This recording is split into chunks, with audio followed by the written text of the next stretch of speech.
बाज और बिल्ली की कहानी। एक जंगल में एक बड़ा सा बरगद का पेड़ था। उस पेड़ के छाल में एक बूढ़ा बाज रहता था।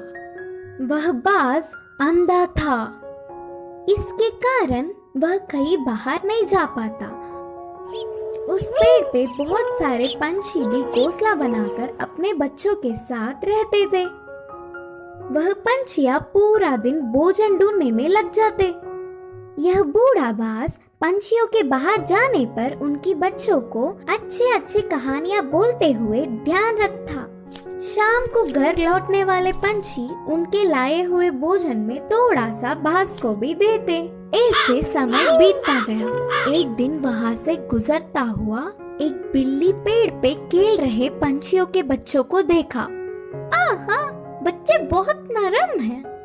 इनका मांस तो बहुत ही अच्छा होगा।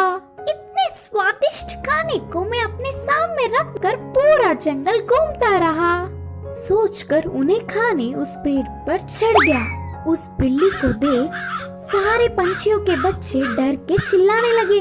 वह आवाजें सुनकर बाज शाल से बाहर आकर कौन है वो करके गुस्से में चिल्लाया। उस चिल्लाहट सुनते ही बिल्ली के ऊपर के प्राण ऊपर ही गए। उधर उन बच्चों के अलावा कोई नहीं सोचकर पेड़ चढ़ गया था। पर अब बाज को देख कांपने लगी। बचने के लिए उसे कोई रास्ता नहीं दिखा। जो होगा सो होगा सोचकर साहस करके कहा, हाँ, मैं एक बिल्ली हूँ। आपके आज्ञा के बिना इस पेड़ पर चढ़ के आने के लिए माफी चाहता हूँ। तब तुरंत बाज, क्या तुम बिल्ली हो? पहले इस पेड़ से उतरकर चले जाओ, नहीं तो तुम्हारे प्राण ले लूंगा, बोलकर चेतावनी दी।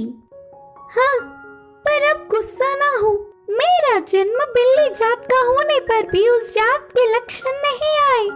मैं मांस नहीं खाता, ऊपर से ब्राह्मण हूँ। इस जंगल के पंछी जानवर तुम सब बहुत ही अच्छे हैं करके तुम्हारे लिए अच्छा ही सुनकर तुमसे दोस्ती करने के लिए आया हूँ। बिल्ली ने बहुत ही होशियारी से कहा। बिल्ली के बातें सुनकर बाज बहुत खुश हुआ। इससे बिल्ली बाज की और तारीफ करने लगी।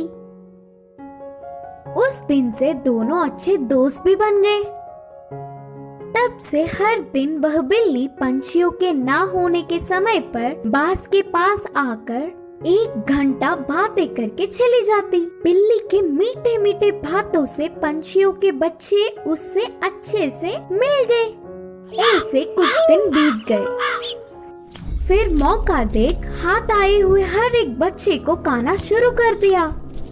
बिल्ली खाने के बाद बिना किसी को दिखे उन बच्चों के हड्डियों को बाज के रहने वाले चाल में फेंक दिया।